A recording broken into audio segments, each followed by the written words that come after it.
مسلم شریف کی حدیث ہے، حضرت عائشہ صدیقہ رضی اللہ تعالی عنہا سے حضور علیہ الصلوۃ والسلام کی سنت نمازوں کے بارے میں پوچھا گیا جو حضور علیہ الصلوۃ والسلام ہمیشہ پڑھتے تھے۔ تو حضرت عائشہ صدیقہ رضی اللہ تعالی عنہا نے ارشاد فرمایا کہ حضور ظہر سے پہلے 4 رکعتیں گھر میں پڑھتے تھے، پھر صحابہ کو 4 فرض پڑھاتے تھے اور پھر گھر آ کر 2 سنتیں مزید پڑھا کرتے تھے۔ تو ظہر کی کتنی ہو گئی؟ گھر میں 4 رکعتیں اور ظہر کے فرض پڑھنے کے بعد 2 سنتیں۔ پھر حضرت عائشہ صدیقہ ارشاد فرماتی ہیں حضور علیہ الصلوۃ والسلام مغرب کی نماز صحابہ کو پڑھا کر گھر تشریف لاتے اور گھر میں 2 رکعتیں پڑھا کرتے تھے۔ پھر آگے حضرت عائشہ صدیقہ ارشاد فرماتی ہیں حضور صحابہ کو عشاء کی نماز پڑھاتے اور گھر آ کر پھر 2 رکعت سنت پڑھا کرتے تھے، اور رات کو حضور علیہ الصلوۃ والسلام 9 رکعتیں پڑھا کرتے تھے جس میں وتر بھی شامل ہے۔ اور جب سورج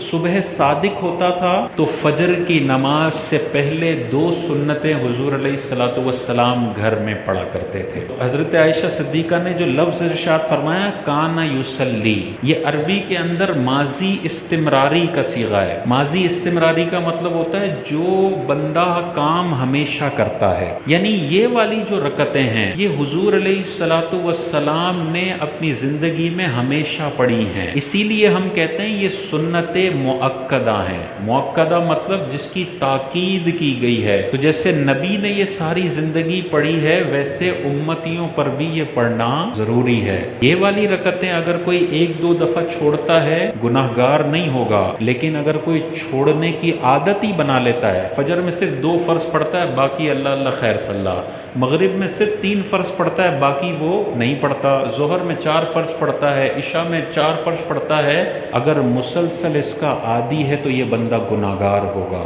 کیونکہ یہ حضور کی ہمیشہ کی سنت کو چھوڑنے والا ہے۔ آج کل آپ کو مارکیٹ میں بڑے ایسے لوگ ملیں گے جو کہیں گے بھائی فرض پڑھو، باقی سنتیں تو سب غیر ضروری ہیں، ان کو چھوڑ دو، کوئی مسئلہ نہیں ہے۔ اور جنہوں نے ان سنتوں کو غیر ضروری سمجھ کے پچھلے 5 سالوں سے چھوڑا ہوا ہے، ایسے لوگ اپنا آخرت میں انجام دیکھ لیں۔ حضور علیہ الصلوۃ والسلام ارشاد فرماتے ہیں جو میری سنت کو ترک کرے گا اسے میری شفاعت قیامت کے دن نہیں ملے گی۔ اور یہ تو وہ سنتیں ہیں جو حضور نے ہمیشہ پڑھی ہیں۔ اندازہ کریں جو ان کو غیر ضروری، غیر اہم، معاذ اللہ بیکار سمجھ کے چھوڑ رہا ہے، وہ میدان محشر میں ذلیل و رسوا بھی ہوگا اور حضور علیہ الصلوۃ والسلام کی شفاعت سے محروم بھی ہوگا۔ ہاں کبھی کبھی چھوٹ جاتی ہے، انسان ہلکا نہیں سمجھتا، غیر ضروری نہیں سمجھتا تو انسان سے گناہ ہو جاتا ہے، اس کا مسئلہ نہیں ہے۔ میدان محشر میں یہ تجھے جعلی اسکالر نہیں بچائے گا، میدان محشر میں تجھے نبی نے بچانا ہے جن کی سنتوں کو تو دنیا میں غیر ضروری سمجھ کے ساری زندگی چھوڑ دیا کرتا تھا۔ تو ایسے لوگوں کو غور کرنا چاہیے۔ فجر کی سنتوں کے بارے میں حضور نے ارشاد فرمایا کہ فجر کی 2 سنتیں دنیا و ما فیہا کے خزانوں سے بہتر ہیں۔ اسی طرح حدیث میں آتا ہے جتنی حفاظت سنت نمازوں میں نبی کریم فجر کی 2 سنتوں کی کرتے تھے اور کسی نماز کی اتنی حفاظت نہیں کیا کرتے تھے۔